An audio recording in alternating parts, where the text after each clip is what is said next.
Hello friends, we're back with another story from Beatrix Potter.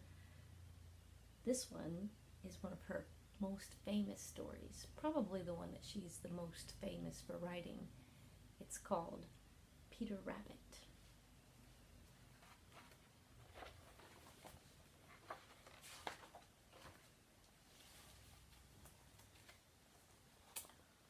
Once upon a time, there were 4 little rabbits, and their names were Flopsy, Mopsy, Cottontail, Peter. And they lived with their mother in the sandbank underneath a root of a very big fir tree. "Now, my dears," said Mrs. Rabbit one morning, "you may go into the field or down the lane, but don't go into Mr. McGregor's garden. Your father had an accident there, and he was put into a pie by Mrs. McGregor."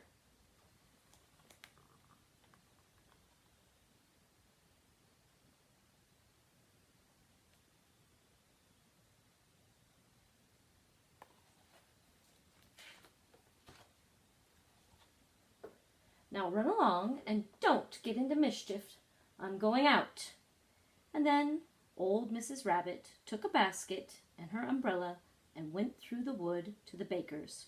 She brought a loaf of brown bread, 5 currant buns, and Flopsy, Mopsy, and Cottontail, who were good little bunnies, went down the lane to gather blackberries. But Peter, who was very naughty, ran straight away to Mr. McGregor's garden and squeezed under the gate. That is exactly what his mother told him not to do. Peter is not a very good listener, is he?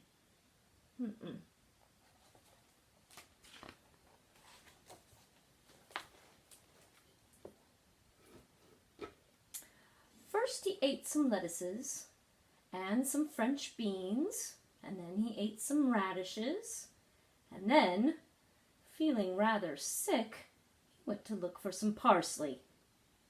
But around the end of a cucumber frame, whom should he meet but Mr. McGregor? Mr. McGregor was on his hands and knees planting out young cabbages, but he jumped up and he ran after Peter, waving a rake and calling, "Stop, thief!" Peter was most dreadfully frightened. He rushed all over the garden, for he had forgotten the way back to the gate. He lost one of his shoes among the cabbages and the other amongst the potatoes. After losing both of them, he ran on 4 legs, and he went faster, so that I think he might have gotten away altogether if he had not unfortunately run into a gooseberry net and got caught by the large buttons on his jacket. It was a blue jacket with brass buttons, quite new.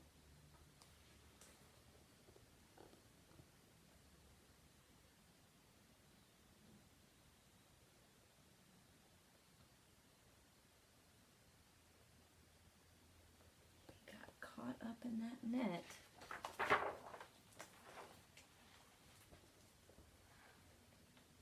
Peter gave himself up for lost, and he shed big tears, but his sobs were overheard by some friendly sparrows, who flew to him in great excitement and implored him to exert himself. Mr. McGregor came up with a sieve, which he intended to pop on top of Peter, but Peter wiggled out just in time, leaving his jacket behind him. And he rushed into the tool shed and jumped into a can. It would have been a beautiful thing to hide in if it had not been full of so much water. Mr. McGregor was quite sure that Peter was somewhere in the tool shed, perhaps hidden underneath the flower pot. He began to turn them over, carefully looking under each. Presently, Peter sneezed. Ka-choo! Mr. McGregor was after him in no time, and he tried to put his foot upon Peter, who jumped out of a window, upsetting 3 plants. The window was too small for Mr. McGregor, and he was too tired of running after Peter. He went back to his work. Peter sat down to rest and was out of breath and trembling with fright. And he had not the least idea which way to go. Also, he was very damp from sitting in that can. After a time, he began to wander about, going lippity-lippity, not very fast, and looking all around. Would have been a good place to hide, but it was full of water.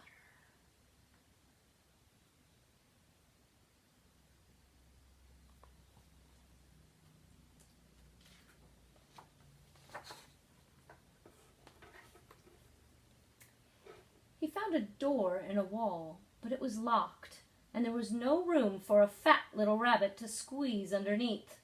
An old mouse was running in and out and over the stone doorstep, carrying peas and beans to her family in the wood. Peter asked her the way to the gate, but she had such a large pea in her mouth that she could not answer. She only shook her head at him. Peter began to cry. Then he tried to find his way straight across the garden, but he became more and more puzzled. Presently he came to a pond where Mr. McGregor filled his water cans. A white cat was staring at some goldfish. She sat very, very still. But now and then the tip of her tail twitched as if it were alive. Peter thought it best to go away without speaking to her. He had heard about cats from his cousin, little Benjamin Bunny. He went back towards the tool shed, but suddenly, quite close to him, he heard the noise of a hoe. Scratch, scritch, scratch, scritch. Peter scuttled underneath the bushes, but presently, as nothing happened, he peered over, and the first thing he saw was Mr. McGregor hoeing the onions. His back was turned towards Peter, and beyond him was the gate.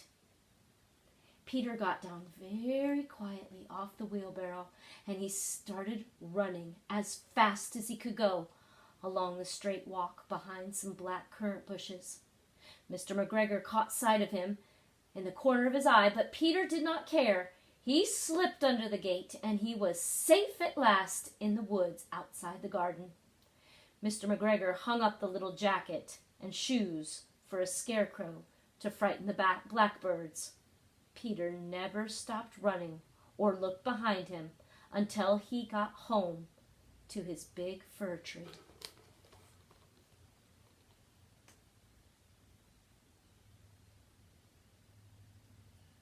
There's the jacket. That's going to be the scarecrow. And Peter got home with Mr. McGregor following.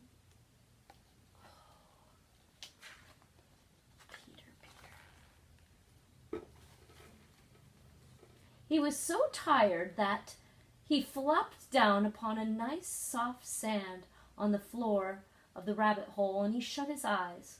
His mother was busy cooking, and she wondered what he had done with his clothes. It was the second little jacket and pair of shoes that Peter had lost in a fortnight.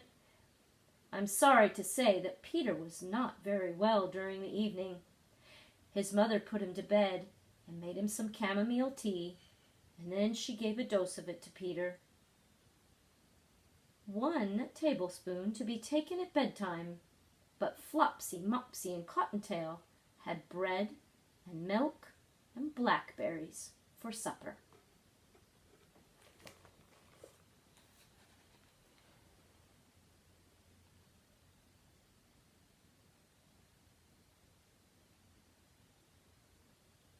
That was a good story, wasn't it? I think if Peter had listened to his mommy, would he have had to go to bed without dinner? Who got to have bread and milk and blackberries? Flopsy, Mopsy, and Cottontail. Because they listened. All right, my friends. Thank you. Have a wonderful weekend. Bye.